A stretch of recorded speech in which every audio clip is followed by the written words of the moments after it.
চলে আসলাম আমাদের রান্নাঘরে। আমি আজকে নতুন পদ্ধতিভাবে ধনেপাতা ভর্তা করব। এখন ধনেপাতা আমি সিদ্ধ করে নেব, হালকাভাবে একটু সিদ্ধ করে নিয়ে আমি ব্যালেন্স করে নেব।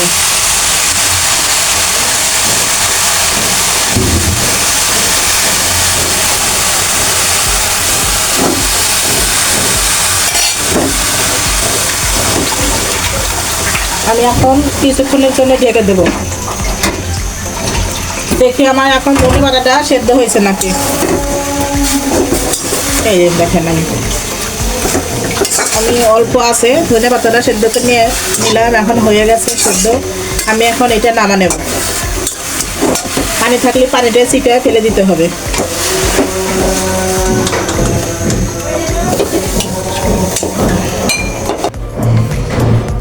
এই দেখেন আমি ধনেপাতা সেদ্ধ করে নিয়েছি। এখানে আমার পেঁয়াজ আছে, এখানে রসুন আছে, এখানে কাঁচামরিচ আছে, এখানে আদা রসুন বাটা আছে 1 চামচ। এখন আমি ধনেপাতাটা ব্লেন্ডার করে নেব।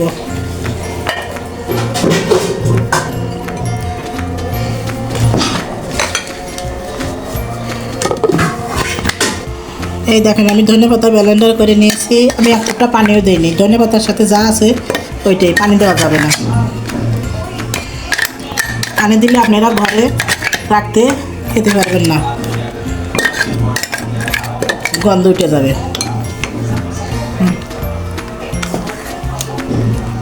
আমি এখন সরষের তেল দিয়ে দেবো। আমি একে একে সব দিয়ে দেবো। এখন দেবো কাঁচামরিচ, এখন দেবো পেঁয়াজ, আমি এখন রসুন দেবো। আদা ছাঁচা করে নিয়েছি রসুনটা, সব একে একে দিয়ে নিলাম। আমি এখন এটা ভালো করে আস্তে আস্তে ভেজে নেব।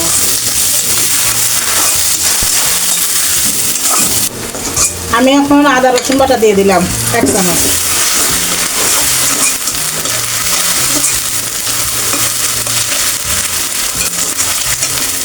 আমি এখন একে একে সব মশলা দিয়ে দেব।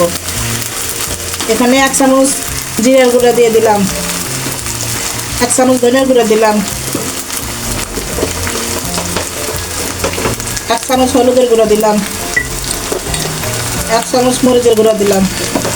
এখন একে একে আমি একটু ভালো করে ভেজে নেব মশলাগুলো।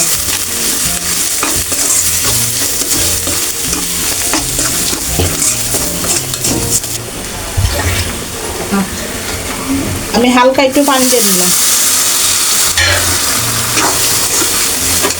স্বাদ মতো লবণ দিয়ে দিলাম।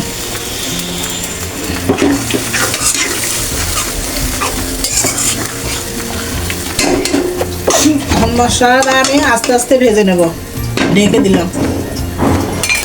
আমার এখন মশলা কষানো হয়ে গেছে। এই দেখেন আমি এখন ধনেপাতা বেটে নেওয়া সেই ধনেপাতাগুলো আমি এখন দিয়ে দেবো। এই আমি ব্লেন্ডার করে নিয়েছিলাম, আপনারা পাটাও ভেজতে পারেন। আমার মশলাটা কষানো হয়েছে, আমি এখন ধনেপাতাটা ছেড়ে দিলাম।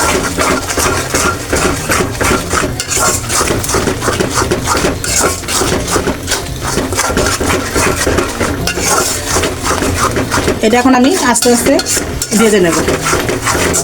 এই দেখেন কত সুন্দর হয়েছে আমার ধনেপাতা ভর্তা। আমি এখন নামিয়ে নেব।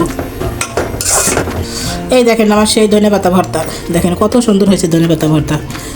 আপনি 5, 6, 7 দিন অথবা এইভাবে ঘরে রেখে খেতে পারবেন, নষ্ট হবে না। কত সুন্দর হয়েছে। আপনার আপুকে একটা লাইক, শেয়ার, সাবস্ক্রাইব করে দিবেন, কমেন্টে জানাবেন কেমন হয়েছে। আল্লাহ হাফেজ।